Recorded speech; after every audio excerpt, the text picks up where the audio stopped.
Guys, are we doing this again? Trying to read here.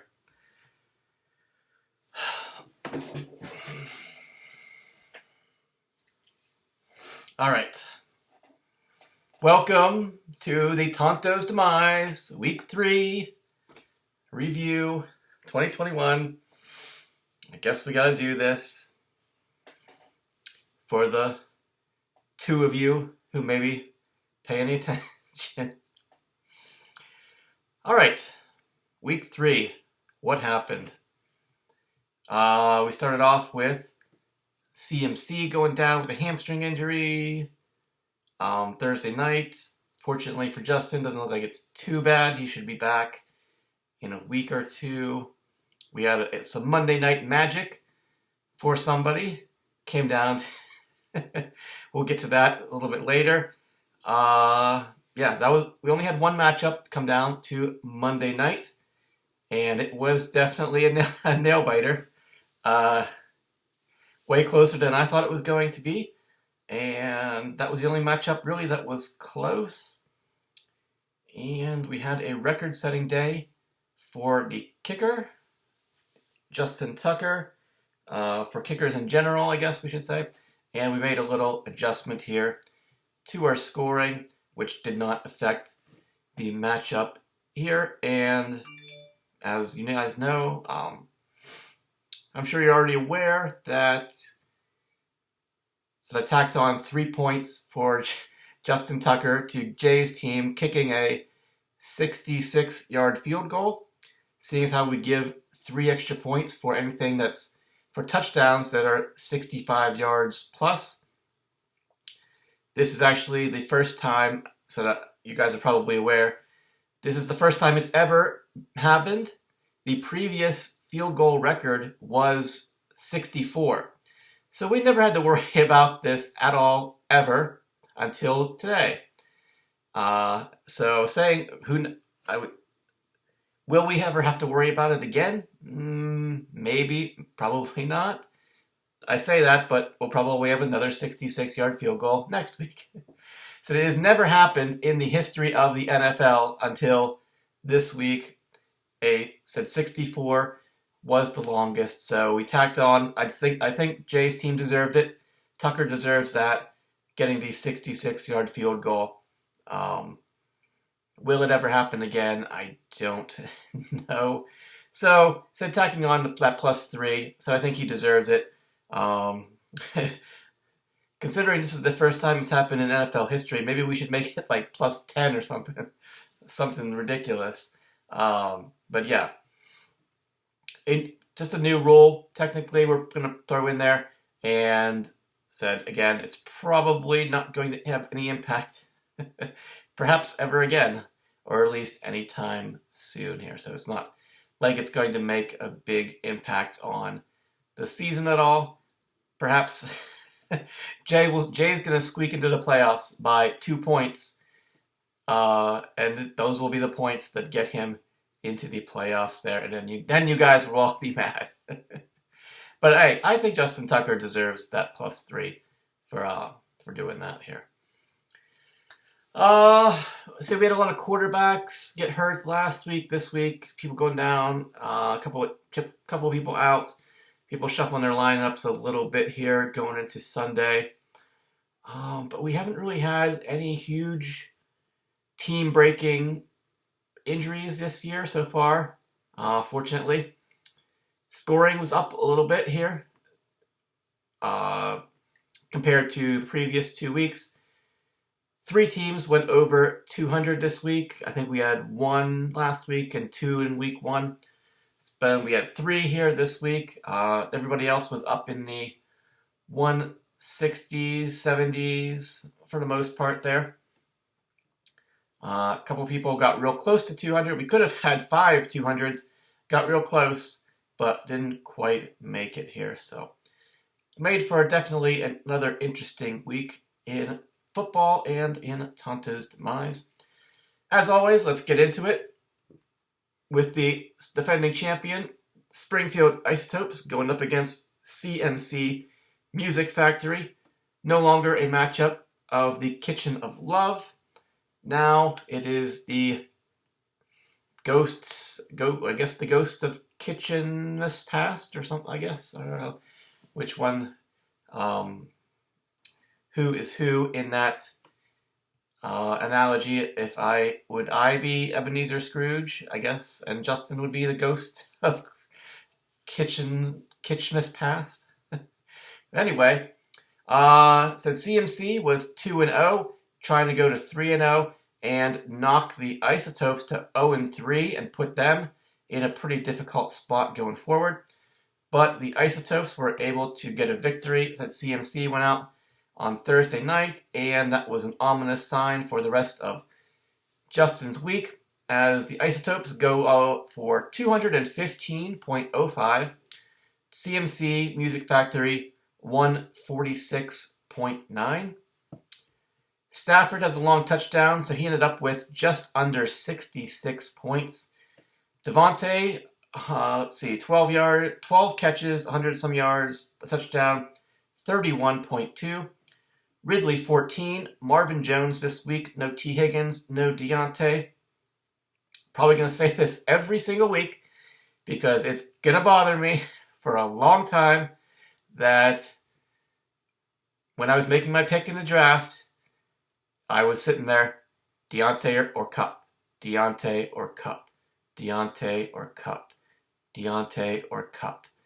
I should go Cup. I want to go Cup. And I went with Deontay.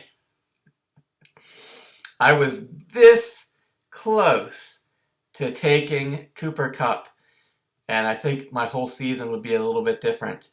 Maybe not so much so far, but definitely going forward, I think. If I had Cooper Kupp on my team, I'm going to regret that for a long time. It bites, it gnaws at me every single day. But you guys don't care. Marvin Jones, 12.2, said in there for no T, no Deontay. Running backs, Edmonds and Gordon, 14.5, 15.2. Gesicki shows some life, 18.5 points this week. And in the flex, went with Trey Sermon, getting a start there. One of the few healthy bodies, running back for the 49ers. And had Miles Sanders in there. And actually pretty much just played Sermon so that my matchup with Justin would be over on Sunday night. By Monday, didn't have to worry about it, even though I don't really think there was anything to worry about because the margin was so out of hand going into Sunday night there with my Packers left to go, or our Packers, I should say, and the 49ers there. Kind of thought Sermon would see more rushing. He didn't really get too many rushing attempts. They really divided it up amongst Kyle Juszczyk and Debo and stuff like that. Everybody was getting running carries except for Trey Sermon. There are not too many. He did have a couple good ones that looked good, but it's just weird because I was kind of watching the game just as basically I could see how he looked, and I'm waiting for them to run. They got that fullback, Juszczyk, or however you pronounce his name, in there. Why are you not running behind him? Nope, instead they're giving him the ball. Just waiting for them to run behind, have Sermon run behind him, because they're like the only team in the NFL that uses fullback still. And it just never happened. Maybe once or twice. Why aren't you lining up and just having him run, behind as a fullback block for him? But never quite paid out. But actually worked because he outscored Miles Sanders by a couple points there. Kicker McManus goes for about 16, and then the Miami Dolphins defense didn't do too well. Gave a lot of points, lost the game, but they did score a long touchdown. Yahoo says 12. I think it might have been 15, something like that. Maybe it was actually 12. Didn't move too much there with the score. Had those two long, I think it was 15, because I had two long touchdown bonuses for me this week. But anyway, 66 from Stafford, 30 from Adams. some decent scores the rest of the way down there. Enough to get past CMC this week, even though he has Kyler Murray go off for 51.5 points. His receivers, Mike Evans, Julio Jones, and Mooney. Evans, 18.5. Julio, despite A.J. Brown getting hurt early in that game, he only goes for 7.7. Oh, I see there's a Q next to Julio Jones' name there. Mooney, a victim of the atrocious Bears offense and game plan this past week. If you saw the box score, it's one of the... I'm going to probably post it as the image for this week's review, just because it shocked me. I did not realize just how bad the Bears offense was, and Tree feasted. His Cleveland Browns defense feasted on them this week and put up a huge score. Mooney, 1 catch for 9 yards. So McCaffrey went out on Thursday, got you 6 points before that. We had the matchup of the Broncos running backs, Gordon versus Williams. Let's see, Gordon had 15.2, Williams had 13.2. Tunyon, only 1.5. Tim Patrick in the flex there, another Bronco, 14.8. Kicker, Gay from the Rams, got you about 12. And then the Titans defense, starting them over the Rams defense. Tough matchup there. They were going up against Tampa Bay. I believe your score from Tennessee's defense, Yahoo says 8, but if I remember correctly, it was actually 20. So they didn't do too bad. But yeah, so you got about 72 from your buns, your quarterback, and your defense there. But several single-digit scores there. Nothing really too high. 18.6 was the highest score there. Yeah, not enough to get it done here this week as the Tokes finally show up and to get their first victory. They move to 1-2.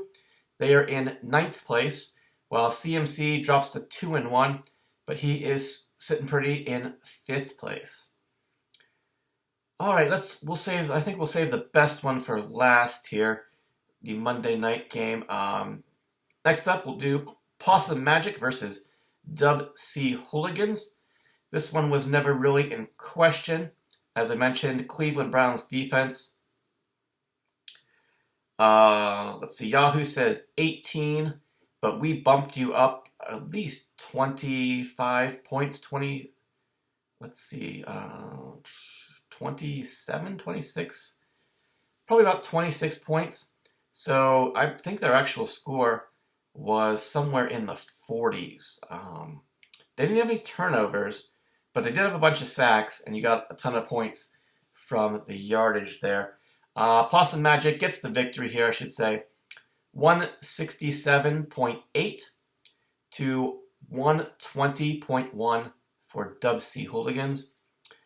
Possum Magic has Russell Wilson go for 42.5. Said Cleveland's defense, we add like 20. If we add 26, that takes you to about 54, looks like. Right? Yeah.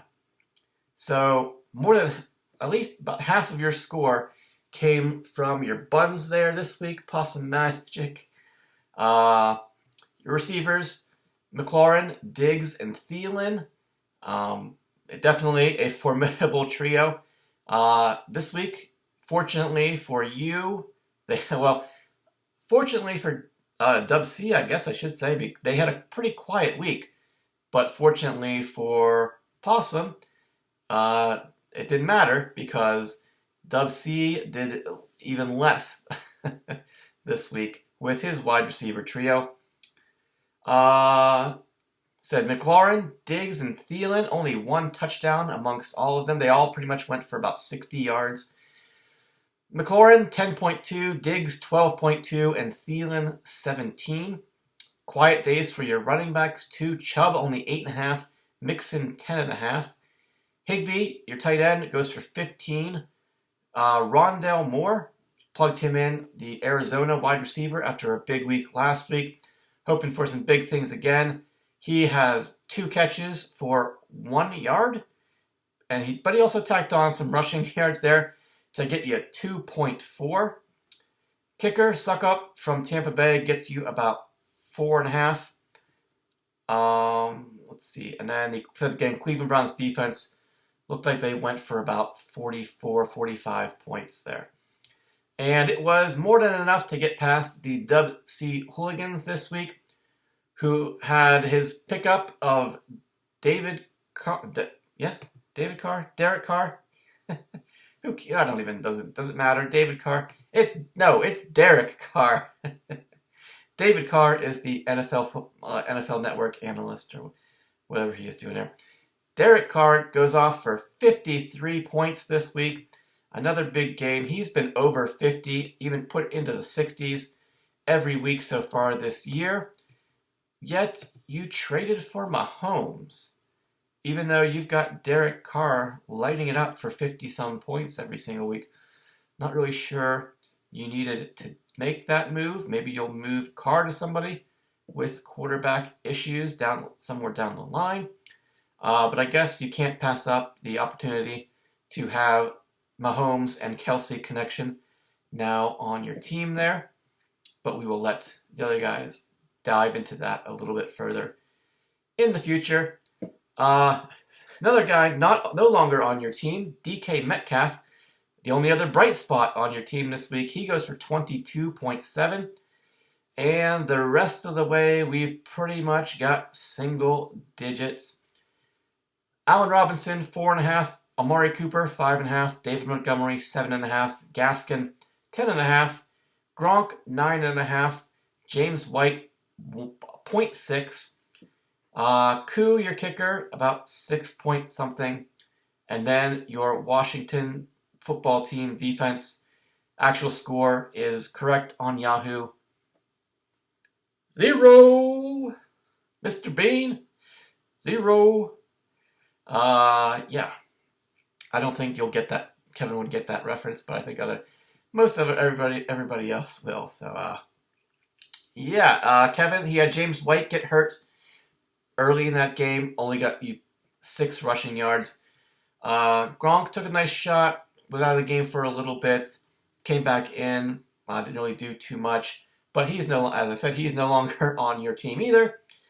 So Gaskin, no longer on your team. So still plugging away with only the Washington defense on your team there, I think. I expect you're probably going to make a move here tonight to maybe add anything, because Washington's defense is killing you so far this year. So they've given up 20 points, 30 points, and 43 points. So it keeps going. They're on track to give up 50-some points next week. So we'll see what happens. They've been definitely holding you back there, your wide receivers, which you are super excited about. On paper, looking pretty good there. Although, I guess since what did you get rid of? Who did you get to replace Metcalf? So he's no longer on your team. Who did you get?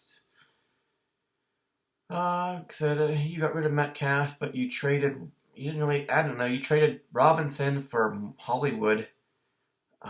So you went nowhere there in terms of adding a wide receiver to your team, which means you're going to be starting Amari. Basically, now you have Amari Cooper, Hollywood Brown, and Will Fuller, I guess, or Rieger from the Eagles. That's pretty much your only options. I don't see anything by Fuller, but I did read that he was getting his hamstring worked on towards the end of that game. Maybe just some cramps or something. Something to keep an eye on there. So we'll see what happens. Yeah. Yeah, I don't know. Some tricky moves there for Dub C. I hate saying like that, because I feel like people think that, or think that there's some kind of feud going on with me and Kevin, just because we've had some back and forth a little bit. But I have nothing, absolutely nothing personal going on there. Just sometimes making some comments, some friendly ribbing about um, your Tonto Bowl drought. So you're the new Detling, since it has been 13, 14 seasons since your last, not only your Tonto Bowl victory, I want to say a Tonto Bowl appearance. So it's been quite a drought there. So whenever kind of comparing it to perhaps when you go to church, you go to confession, you say, "Bless me, Father, for I have sinned. It has been 14 years since my last Tonto Bowl." But anyway, I digress. Possum Magic in this one, he stays undefeated, 3-0. He is in second place. And unfortunately for the Dub C Hooligans, they needed this one, could not get it, and now they are down 0-3. They actually dropped down to 12th place and making some moves, trying to climb back up. So we will see if Dub C is able to turn things around or not. Is it too little, too late? Never sure. But we are going to see what happens here. So definitely shaking things up a little bit, and we'll see if things work out the way Kevin hopes that they will. All right, next matchup, Yinzer Jags versus Ed Lager. Yinzer Jags pops off this week for 219.3, thanks to 76 points from Josh Allen, busting out this week. 32 completions, 5 total touchdowns, basically scoring this week what he scored in the first 2 weeks of the year combined. Your defense shuts out the Jets, so your buns get you well over 100 points, and that is a recipe for victory way more often than not. Ed Lager puts up a respectable 172.95, but it is not enough to get the win this week. So Josh Allen goes for 76. Yinzer's receivers, Hopkins, Woods, and DJ Moore. Hopkins only 5, Woods only 6.5, but DJ picks up the slack for 20.5. Eckler and Pollard, your running backs. Eckler 22.7, Pollard 7.5, Kittle 17.2. Couple long catches there. He had a couple long catches. A little bit of rushing yards there. Even he was getting rushing attempts in that game Sunday night. In the flex, Sutton, Denver receiver. Excuse me. The Denver offense didn't really have too much to do in this game, as the Jets put up pretty much zero fight. Fortunately, you also had their defense there. Sutton got you 8.5 points. Your kicker, Folk, goes for about 7.5. And then again, the Broncos defense, Yahoo says 26. Looks like you're jumped up about 20 points, though, maybe 21. So I want to say they scored 47, 48 points for you.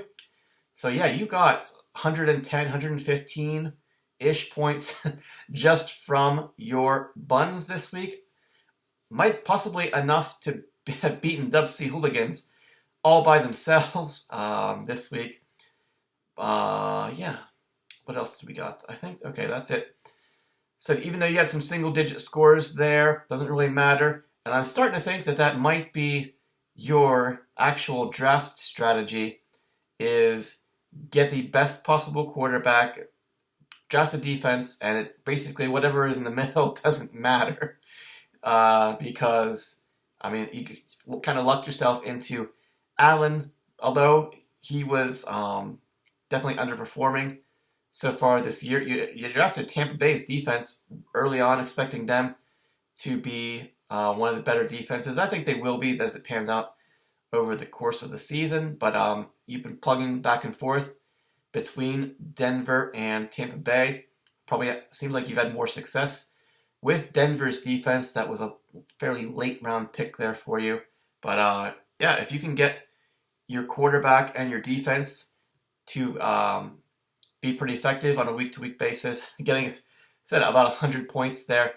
That's not going to happen every single week. But yeah, if you can get the two ends of your roster, the buns, if you will, to put up a significant amount of points, it almost doesn't matter what the rest of your team does as long as they kind of show up. You're going to be pushing 200-point score there and probably getting a victory. Taking a look here over at Ed, said putting up a respectable score. Lamar Jackson goes for 37. His receivers, Keenan Allen, Brandon Cooks, and Marquise Hollywood Brown, no longer on his team there. Allen, 19. Cooks, 20.5. And Brown, 8.3. Gibson and Barkley, your two running backs, definitely a formidable duo there. Gibson, most of his stats actually come from a long 73-yard touchdown catch. So with that extra points, he actually got you 20.5 points. Basically the same thing for Saquon. He got you 21.5 thanks to a touchdown and a couple catches there, putting up some decent yards. Fant, your tight end, only 3.5. Again, the Broncos offense didn't have to do a whole lot this week. In the flex, Swift, 23.7. Perhaps quietly, Ed, one of the more formidable trios of running backs this year. At least, maybe not so much early on, but we'll see how the season plays out here with Gibson, Barkley, and Swift. Plus, you traded away Kareem Hunt. Now, I don't know who you got in exchange. I forget who you got in exchange there. You got Singletary on your bench there. You also got Tyson Williams, the Ravens running back, he's pretty hit or miss. We'll see what happens with him. So actually a pretty solid running back core there for Ed Lager. We'll see how Swift pans out the rest of the season. He's off to a great start. Your kicker, Bass from the Buffalo Bills, goes for about 12, 13 points. And then your Bears defense, they were garbage week 1. Managed to get a couple interceptions off of Burrow last week in week 2. Pretty much trash this week, so they're gonna go back and forth. Yahoo says 8. Your score only bumped up a little bit, so I'm gonna guess 8 was the actual score for the Bears defense this week. But again, Ed, not much you could do, putting up a score that would have beaten a lot of the teams in the league this week.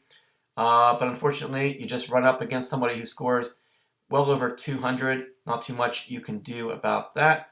Just keep plugging away and hoping for better things ahead. With the victory, Yinzer Jags, they move to 3-0, staying undefeated, and they actually jump up to first place now. So we've had a different team in first place after each of the first 3 weeks here. Disco after week 1, Possum Magic after week 2, and now Yinzer Jags after week 3. For Ed Lager, it drops you to 1-2, and you are in 10th place. All right, then pretty much a similar outcome in this matchup. We had Shawshank Athletics going up against From Gags to Riches, and pretty much similar scores here. Shawshank Athletics takes this one down pretty easily, 219.65 to Gags 161.7. Still 161, not a bad score considering your 3 wide receivers combined to get you about 5 points, maybe 5.5. Definitely no more than 6 from your all 3 wide receivers combined. You still had enough to beat a couple people this week, so yeah. Is it time to panic? I don't know. We will see what happens. I think you already made a couple trades, so maybe it is panic time. But let's talk about the team who won here. Shawshank Athletics. Just about everything goes right for him this week. Herbert goes for 60 points. Cooper Kupp, 30.5. Justin Jefferson comes back to being himself. Shows up this week after being pretty quiet the first 2 weeks there. He goes for 9 catches and a touchdown, over 100 yards, 26.5 points. Jamar Chase, 2 touchdowns, 22.5. Mike Davis, 11. Edwards-Helaire, 20. Andrews, 16. Pittman in the flex, wide receiver from the Colts, 13.3. Your kicker is Zerline, only extra points for him this week. He got you 4. And then you picked up and played the Raiders defense. Yahoo says 10. Looks like you don't think you got any long touchdowns. It was just me and somebody else. Who was it? I forget. It doesn't matter. Let's see. Raiders. We bumped you up about 6, looks like. So, yeah. The actual score for the Raiders defense was 16. They had a safety in there, a couple sacks. They won the game, although they did give up a lot of yards and a lot of points there. But, yeah, it said 60, 30, 27, 22, 20. Big scores here. Your only single-digit score was your kicker. So, I said almost 220 points from Shawshank this week. Not too much gags to riches could have done. Even if his guys had stayed healthy, I'm going to suspect, considering it was still about a 50-point, almost 60-point margin of victory here. Patrick Mahomes goes for 50.5. And again, gags your wide receivers, A.J. Brown and Sterling Shepard both go down with hamstring injuries early in the game. 0.3, only some rushing yards from A.J. Brown before going out. Maybe that was the thing that caused his hamstring injury by making a rushing attempt there. Robbie Anderson, 1 catch for 8 yards. Shepard, 2 catches for 16 yards. James Robinson, New Year team, 25.5 points. He shows up. 6 catches, a touchdown. I think well over 100 yards total. 25.5. Moss, who you dropped and then you picked back up, looks like he might be coming back around after being in the doghouse early in the year. 18 points for him. Kelsey, 17.5. Osborne, your big free agent move there last week, picked him up, spent a lot on him, and unfortunately he busted for you this week. Only 4.5 points. Pretty much everything went through Jefferson and Thielen this week, and they had a lot of rushing production there from Madison as Dalvin Cook was out. Maybe this just wasn't his week. Maybe he'll bounce back in the future here for you. You're probably going to need him to because you got some wide receiver problems there. Carlson, your kicker, goes for about 12. And then the Buffalo Bills defense, Yahoo says 13. Looks like we actually jumped you up pretty decent, about maybe 16 points, 15 points. Yahoo says 13. So I'm going to say the actual score was probably about 27 or so, 28, something like that. But yeah, Gags, not too much you could have done here. 50 from your quarterback, you'll take that every single week. Said Robinson, 25, some decent scores here. But even if your wide receivers had done, you basically needed 20 points from each one of them. That's definitely possible. I mean, absolutely doable. But you said you would have needed big time performances from them. Did not get it. They got injured. It is what it is. And we will see what happens with your team going forward here. Making some trades, trying to figure some things out here. We'll see what happens for you. No, Mahomes no longer on your team. Kelsey no longer on your team there. So, yeah, with this victory, Shawshank Athletics actually, he had a chance to fall to 0-3 if Gags could have taken him down. Fortunately, he does not. He gets to 1 he's 1-2, but he's actually in 6th place. If the season ended today, Josh would be in the playoffs. So even despite his start, so he's got a monster squad there. His receiving core, his quarterback. But if things shake up the way they should there for you, his team's going to be a difficult one to defeat going forward as the season goes on. Gags to Riches, he drops to 1-2. Both guys. Actually, he is just behind now Shawshank in 7th place. And then we have Saquon, It Ain't So, versus Hillbillies on PCP. And Saquon, It Ain't So, gets the victory here, 166.4. to 146.15. Let's see. Dak actually got outscored by 1 point there by Aaron Rodgers, but again, you stick with Dak. He got you 43.5. Your receivers, Lockett, Shenault, and Corey Davis. First quiet week this year for Lockett. He goes for 7. Shenault, 8.8. And Corey Davis, after a big week 1 from him, I think, he's been pretty quiet since. He gets you 9 points this week. Derrick Henry, over 100 yards. Don't know if he had any touchdowns there, but he did get you 22.5. Sony Michel, 11 points in the place of Darrell Henderson, who was injured, but also on your team there. So you're looking good there. Pretty set in terms of the Rams rushing attack. Kyle Pitts, 5.5 points. Christian Kirk in the flex. I think he had a big week 1, quiet week 2, comes back in week 3, 17.5 points.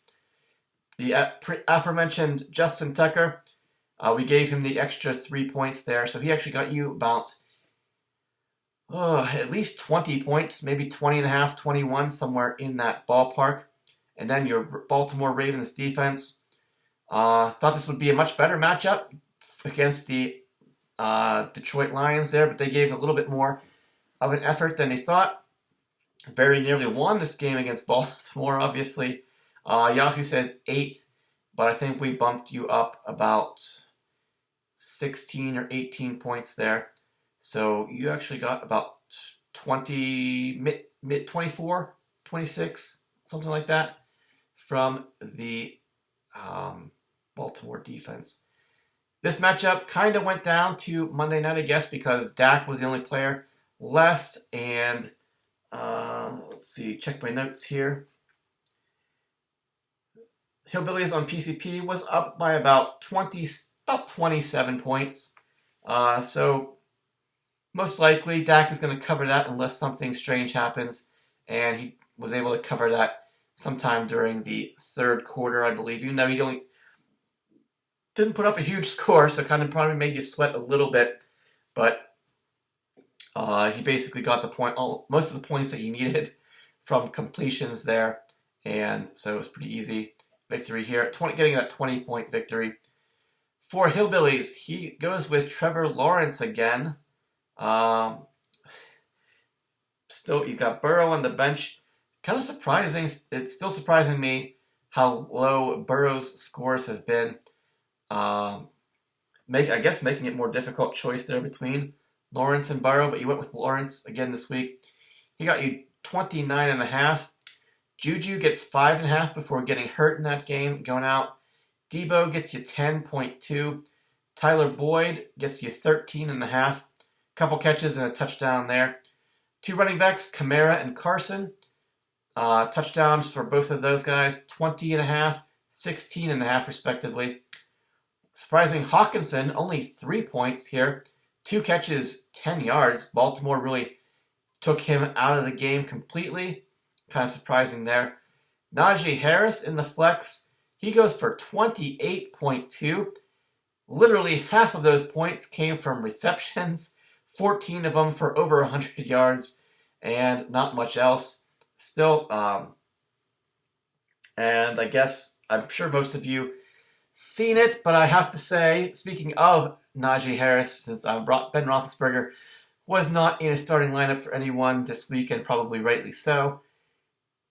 Down 2 touchdowns, I think, near the end of the game, trying to make a comeback. They got down towards the goal line, went back on some penalties, I think, and it was like 4th and 10. You had to get to like the 1 yard line to get a first down. You're basically going for the end zone. Even the commentators are saying, they're talking about the Bengals defense. They came up towards the line of scrimmage, pretended like they were going to all rush the passer, and then dropped into coverage. And I don't know what is going on with Ben Roethlisberger. I believed in him enough for this year to get through and have a decent season, but this play makes me think he's done.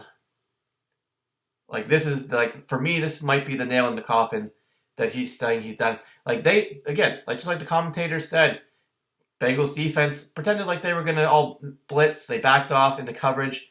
Obviously, you're going for You have to get into the end zone. It's 4th down and 10, and almost immediately after getting the ball, Roethlisberger checks it down to Harris, like for a dump off to the running back for 2 yards, and he immediately gets tackled. Like you had to get into the end zone. Why aren't you even looking down the field? Like, what is going on? That you almost immediately checked it down to Najee Harris, who had no chance of going anywhere near the end zone, and just like, what on earth was that play? And if you've seen it, I'm sure you know what I'm talking about. Like, I was like, what the fuck was that? Like, what are you doing? It's just, yeah, he's had a great career.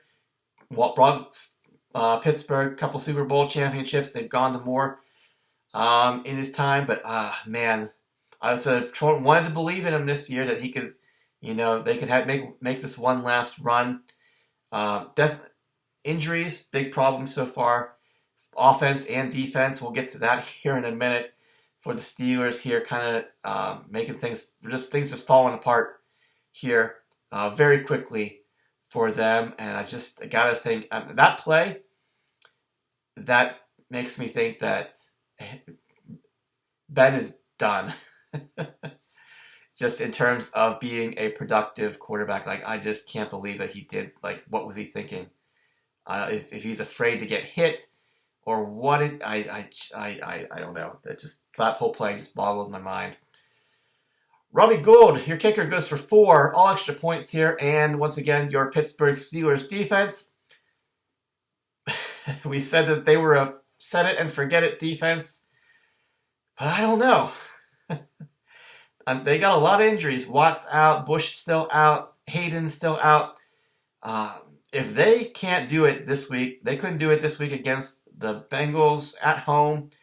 You got thrashed by them last year. This was I think they said this was the first multi-touchdown victory for the Bengals against the Steelers at home in Pittsburgh in like 20 years or something like that. Yahoo says 6. They got you a little bit more than that, maybe like 12 or 15. But yeah, you might be going with the Arizona defense moving forward here. They had 4 turnovers and a touchdown. Oh man, you had them at Jacksonville. Probably should have played them. I don't know if this that might have changed the outcome of this matchup actually. And I think, I think I said last week the Steelers defense would have reconsidered them, said having all the guys who were out, Bush, Watt, Hayden, those guys. They were out again this week. You kind of knew that going in. I gotta think that Arizona's defense would have made this matchup go the other way. I'm not going to stop and waste the time looking up what their actual score was, but Yahoo says 27, and Yahoo's 6 for Pittsburgh. That's a 21-point difference already there. So I gotta think that Arizona's defense actually might have won this matchup for you and prevented you from going 0-3. But yeah, it just didn't happen. And now I'm going to say Pittsburgh's defense is definitely how quickly things have changed. They are no longer at least until they get back to full health and all the starters back in there, especially Watt. Like, you can just see how different they are without him. Deserves the money that they gave him. Hopefully he's back soon. Yeah, they just are not the same team. Both sides of the ball. Deontay out. Juju gets hurt. Claypool even looked banged up a little bit. They're a mess. Hope, and they couldn't even look competitive against the Bengals this week. So we'll see what happens going forward. Hoping for the best, but expecting the worst. Saquon Nate, so he moves to 1-2, gets his first victory. Said somebody in this matchup was going to go 0-3. Unfortunately for Hillbillies, it is them. They drop to 0-3. Saquon is in 8th place, while Hillbillies drop to 11th place. And finally, the matchup of the week went down. It was about as close as you can get. Both teams 2-0, trying to get to 3-0. Disco versus Biscuits and Porn. Take a look at the notes here. Biscuits actually had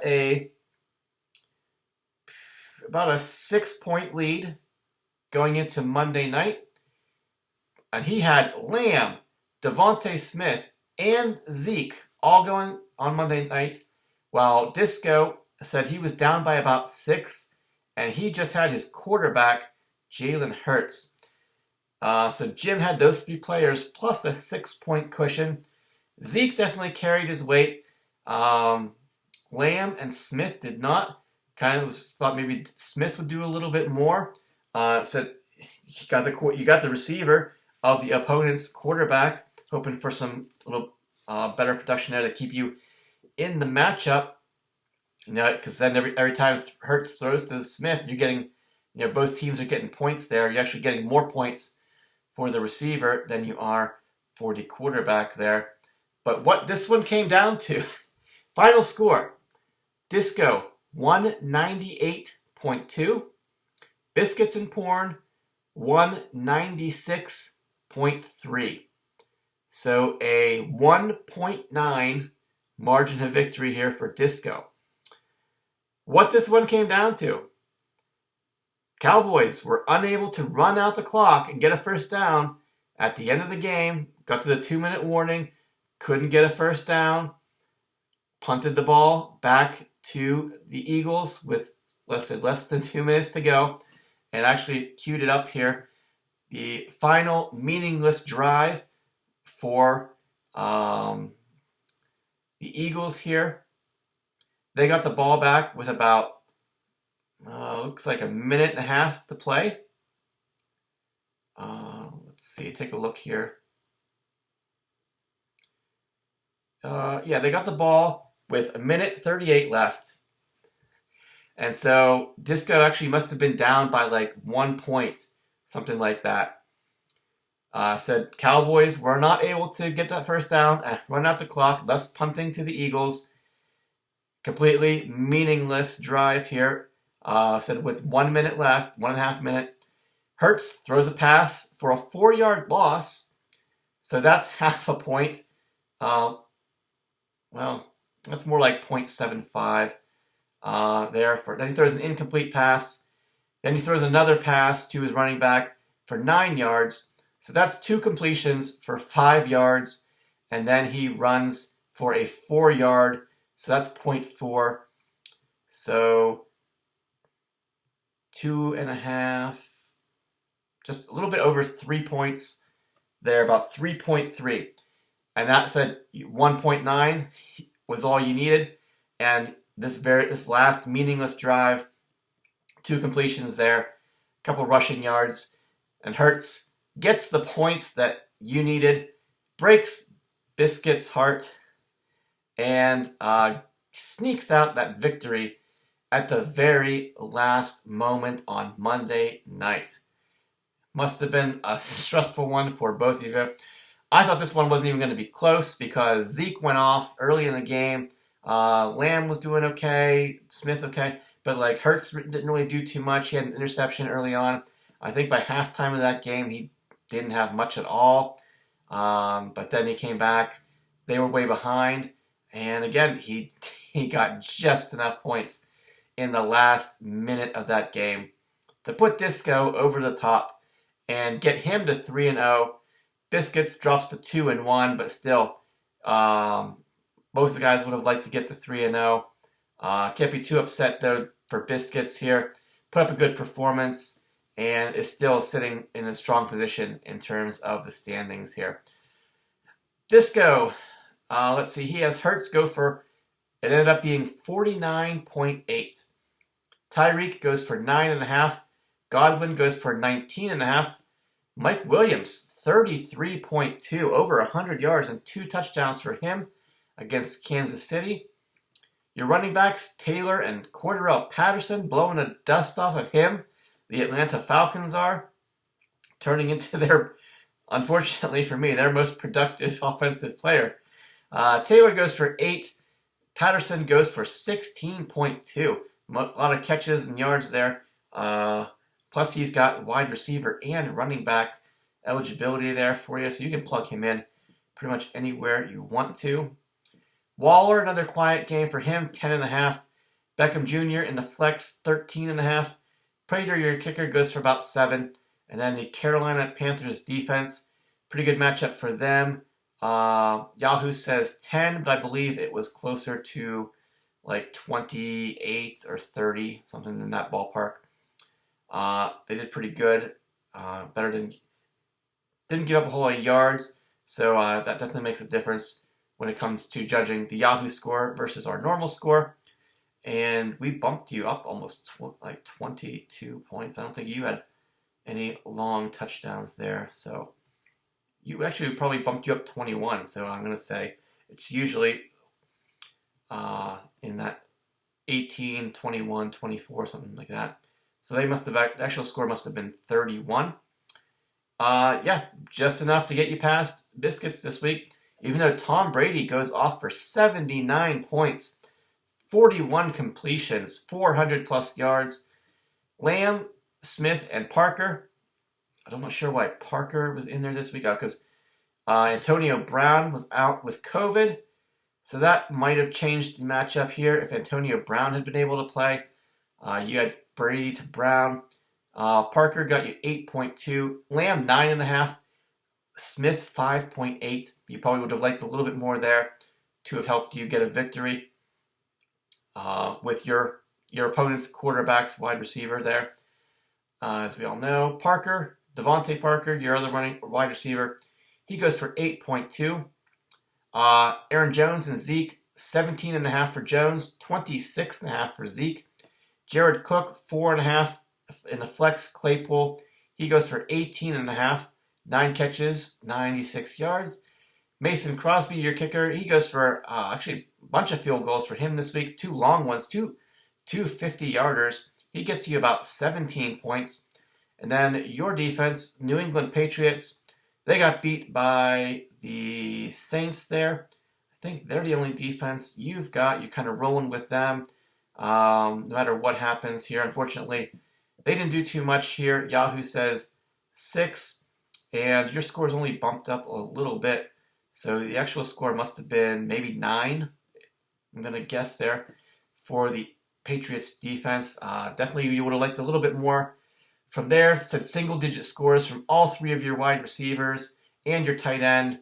All you needed was something to be a little bit more this week, and this matchup goes the other way. But unfortunately for Biscuits, that is not the way it happened, and Disco is able to squeak it out. He is 3-0, one of 3 teams at 3-0. He's in 3rd place, while Biscuits right behind him, though, at 2-1. He is right there in 4th place. All right, I don't think we mentioned it thus far, but it was a close one for the knockout pool this week. Unfortunately, we say goodbye to Hillbillies on PCP. 146.15 could have been CMC Music Factory, who had 146.9. So a 0.75 score difference there kept CMC Music Factory alive in the knockout pool, and we say goodbye to Brian and Hillbillies on PCP this week, joining Dub C Hooligans and Springfield Isotopes no longer in the pool here. So, all right, that's pretty much it for week 3. Let's take a quick peek at what we've got coming up in week 4. We got the Topes versus Hillbillies. The Hillbillies trying to avoid going 0-4. Although, I should point out, you went 0-4 last year and made the playoffs. So even if, and I said, I'm hoping to get back to 2-2 here and knock you 0-4. So all hope is not lost. It's a sad, painful feeling, right in the pit of your stomach being 0-4. But as you proved last year, that it is not a death sentence. So anything can happen here going forward, especially considering we've got an extra week of games this year. So you got another chance to climb your way back up and sneak into the playoffs. Other team that's 0-3, Dubsy Hooligans. He's going up against CMC Music Factory. That should be a tough one. But CMC doesn't have CMC probably this week. So you might be catching CMC at a good time here to get a victory. Get your first victory. Disco versus Gags. Disco heavily favored, looks like, in this matchup. Gags kind of making some trades, trying to wheel and deal, get things back on track for his team, and try to avoid going 1-3. Shawshank and Ed Lager, both teams 1-2. One of you will end up 1-3 after this week.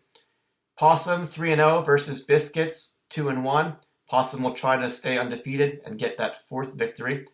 Biscuits try to bounce back and get make both of those teams 3-1. And then another undefeated here, Ginzer Jags will be going up against Saquon It Ain't So, trying to stay undefeated, get the 4-0, and knock Saquon to 1-3. So we could very easily have a whole bunch of 1-3 teams after this week. Said if Hillbillies could win, that'll be 2 teams that are 1-3. If Dub C can win, that'll be 3. If Disco beats Gags, that's 4. Ed versus Josh, one of those teams definitely, that'll be 5. And if Detlin can beat Jay, that would be 6. That would be half the league. Half the league will be could possibly be 1-3 after this week. Half the league. Yikes. Currently, 1, 2, 3, 4, 5 teams are 1-2. We could possibly end up with 6 teams at 1-3 after this week. Gross. You gotta if that's how it plays out, you gotta be feeling pretty good. If you're sitting there at 4-0 and half the league, like you're like those top 6 teams gotta be feeling like they are in control going forward here, like in a pretty good position. Obviously, anything can happen. We got a long way to go. We got over 2.5 months yet till we're even sniffing the playoffs here. So the Tonto Bowl isn't until January this year, thanks to that extra week here. So, we got a long ways to go. So we'll see what happens. Gonna be fun as it always is. So, all right, that is it for week 3. Said Hillbillies on PCP knocked out of the pool this week. Thanks everyone for listening or watching or whatever it is you do, and may everyone's players and teams meet or exceed expectations this week. Nobody gets hurt, and and I just hope everybody has fun. Doesn't matter who wins or who loses. Let's just hope everybody has fun, right? That's all that matters. So we will see you guys here again next week once again, and you'll be interrupting.